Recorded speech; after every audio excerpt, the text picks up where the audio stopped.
बिस्मिल्लाहिर्रहमानिर्रहीम। ADP commerce, government degree college for women, satellite town Bahawalpur. Subject is sales tax ADC 01402। Students, आज का हमारा topic है appointment of officers of sales tax and other powers.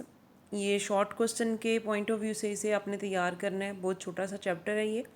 इसमें different designations बताए हुए हैं, उनकी पावर्स बताई हुई हैं, अथॉरिटीज़ बताई हुई हैं और एक हायरार्की बताई हुई है कि किस तरह से ऑफिसर्स की अरेंजमेंट होती है सेल्स टैक्स डिपार्टमेंट में। जिस तरह से तमाम ऑर्गेनाइजेशंस में मुख्तलिफ़ काम सर अंजाम देने के लिए, एडमिनिस्ट्रेशन को रन करने के लिए, तमाम कंट्रोल रखने के लिए डिफरेंट ऑफिसर्स होते हैं, बिल्कुल ऐसे ही सेल्स टैक्स डिपार्टमेंट में भी गवर्नमेंट को ज़रूरत होती है कि मुख्तलिफ़ ड्यूटीज़ परफॉर्म करने के लिए डिफरेंट लेवल्स के ऑफिसर्स को अपॉइंट किया जाए। आपको सामने एक लिस्ट नज़र आ रही है students, appointment of tax authorities. Sales tax act के तहत ये ऑफिसर्स हैं जिन्हें अपॉइंट करने की ज़रूरत होती है for different authorities. At the top of the officers list there is chief commissioner inland revenue, और फर्दर इसके नीचे सारी हायरार्की चल रही है। उसके बाद commissioner inland revenue, commissioner inland revenue appeals, chief commissioner के बाद कमिश्नर है, और कमिश्नर के बाद फिर इसकी आगे सबॉर्डिनेट्स इसके हैं additional commissioner inland revenue, deputy commissioner inland revenue, और डेप्टी कमिश्नर के साथ ही है district taxation officer inland revenue, assistant commissioner inland revenue, assistant director audit inland revenue officer, superintendent inland revenue, inland audit officer, inspector inland revenue and officers of inland revenue with any other designation. तो ये तमाम officers हैं जिन्होंने inland revenue को अपने अपने jurisdiction में जो अथॉरिटीज़ हैं उन्हें दी गई हैं, उसके तहत तमाम सिस्टम को रन करना होता है। ये एक फ़्लो चार्ट की शक्ल में आपको नज़र आ रहा है। सबसे पहले ऊपर FBR, federal board of revenue, जिसने इन तमाम ऑफिसर्स को अपॉइंट करना है, उस बोर्ड के तहत सबसे टॉप पे चीफ कमिश्नर इनलैंड रेवेन्यू और साथ ही कमिश्नर इनलैंड रेवेन्यू अपील है। अब चीफ कमिश्नर के अंडर आता है कमिश्नर इनलैंड रेवेन्यू, और कमिश्नर इनलैंड रेवेन्यू के साथ आगे जो इसके अंडर आते हैं वो है कमिश्नर्स हैं, और तमाम ऑफिसर्स आ जाएंगे बाकी। कमिश्नर्स में additional commissioner inland revenue, deputy commissioner inland revenue, assistant commissioner inland revenue, और अदर ऑफिसर्स में officer inland revenue audit officer, superintendent inland revenue, audit inland revenue, inspector inland revenue. आपने ये पूरी लिस्ट के नाम इन्हें याद करना है, इनकी हायरार्की को याद करना है एग्जामिनेशन पॉइंट ऑफ व्यू से। सबॉर्डिनेट अथॉरिटीज़ यहाँ मेंशन की हुई हैं, जैसे कि मैंने आपको बताया कि सबसे टॉप पे जो अथॉरिटी है वो है chief commissioner inland revenue, number 1 ये सामने नज़र आ रहा है आपको। चीफ कमिश्नर इनलैंड रेवेन्यू और कमिश्नर इनलैंड रेवेन्यू जो है ये बोर्ड के अंडर आते हैं। ये किसके सबॉर्डिनेट हैं? फेडरल बोर्ड ऑफ रेवेन्यू के।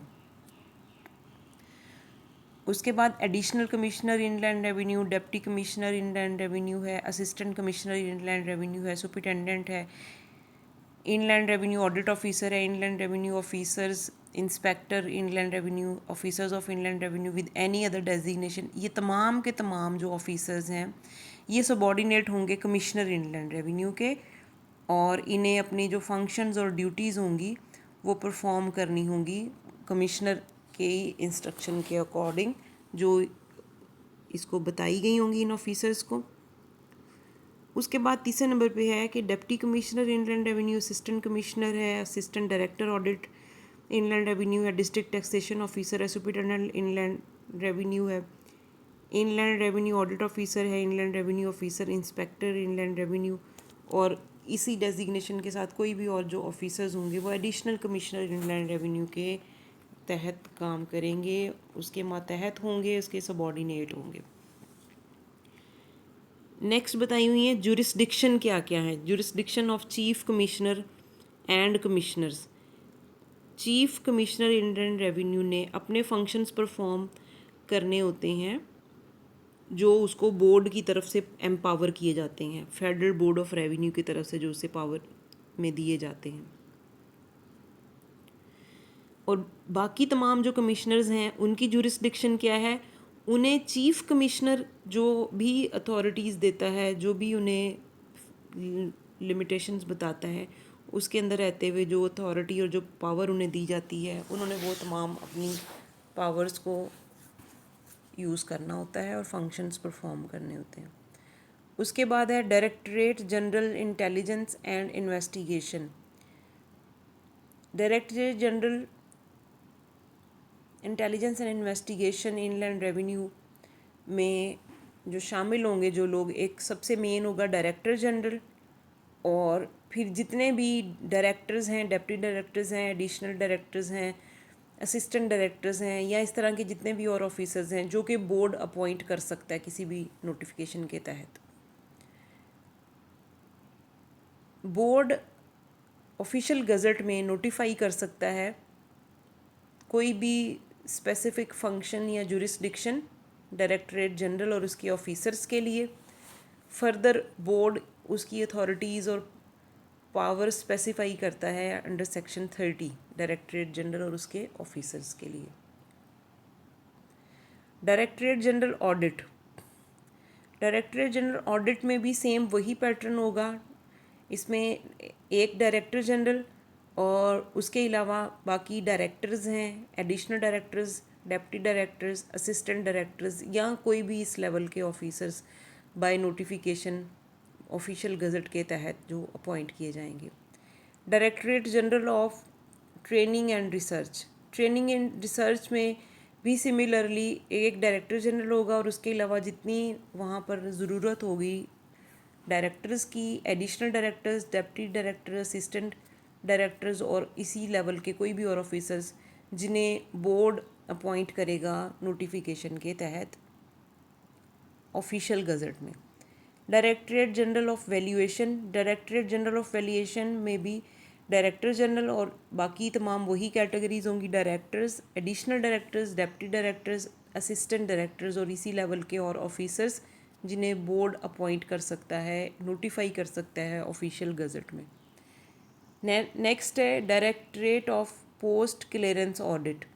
Directorate of post clearance audit में सिमिलरली जैसे पीछे तमाम डायरेक्टरेट्स में जो कैटेगरीज थी कि एक डायरेक्टर जनरल होंगे और बाकी तमाम directors, additional directors, deputy director, assistant director और इसी लेवल के और ऑफिसर्स जो ज़रूरत होगी ऑफिशियल गज़ट में नोटिफाई किए जाएंगे और बोर्ड उसे इन्हें अपॉइंट कर सकता है। Directorate general of input output coefficient organisation. Director general of input output coefficient organisation में भी मेन डायरेक्टर जनरल होगा एक, और उसके साथ बाकी जितनी ज़रूरत होगी डायरेक्टर्स की, additional directors, deputy directors, assistant directors और इसी लेवल के और ऑफिसर्स जो होंगे जिन्हें board, federal board of revenue official gazette में नोटिफाई करेगा और अपॉइंट करेगा। पावर्स इन सब की या फंक्शंस जो इनके तमाम लोगों के होंगे वो ऑफिशियल गज़ट में बाय नोटिफिकेशन मेंशन किए गए होंगे। उनकी जुरिस्डिक्शन क्या है, उनके फंक्शंस क्या हैं, उनकी लिमिटेशंस क्या हैं। नेक्स्ट हमारा अकॉर्डिंग टू कोर्स आउटलाइन जो टॉपिक है इस चैप्टर का वो है powers of the officers.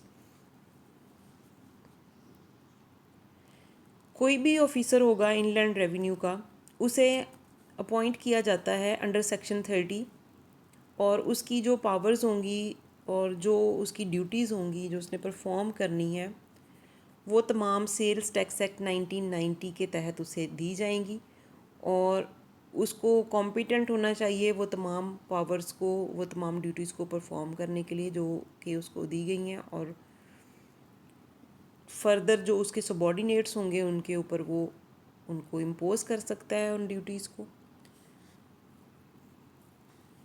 Board generally या बाय स्पेशल ऑर्डर कोई भी लिमिटेशन इम्पोज कर सकता है इन तमाम ऑफिसर्स पर। उन्हें स्पेशल ड्यूटीज़ दे सकता है, कोई ऐसा स्पेशल असाइनमेंट उन्हें दी जा सकती हैं जो कि उन्हें परफॉर्म करनी होती है। नेक्स्ट हम यहाँ डिस्कस करेंगे डेलीगेशन ऑफ पावर्स। पावर्स को किस तरह से तमाम लोगों में असाइन किया जाता है। द बोर्ड और the chief commissioner with the approval of the board, board खुद या चीफ कमिश्नर बोर्ड के अप्रूवल के साथ लिमिटेशंस या कंडीशंस स्पेसिफाई करेगा जो डिफरेंट डेजिग्नेशन के ऑफिसर्स ने करनी होगी।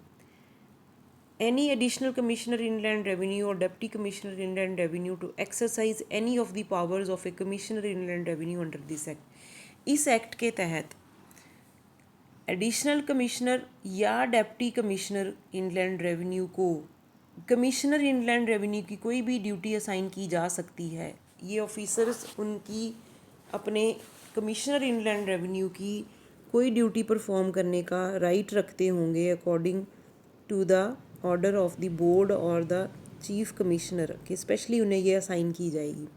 इसी तरह से जो डिप्टी कमिश्नर इनलैंड रेवेन्यू है और असिस्टेंट कमिश्नर इनलैंड रेवेन्यू है, वो अपने एडिशनल कमिश्नर की कोई स्पेसिफिक पावर को भी एक्सरसाइज कर सकते हैं।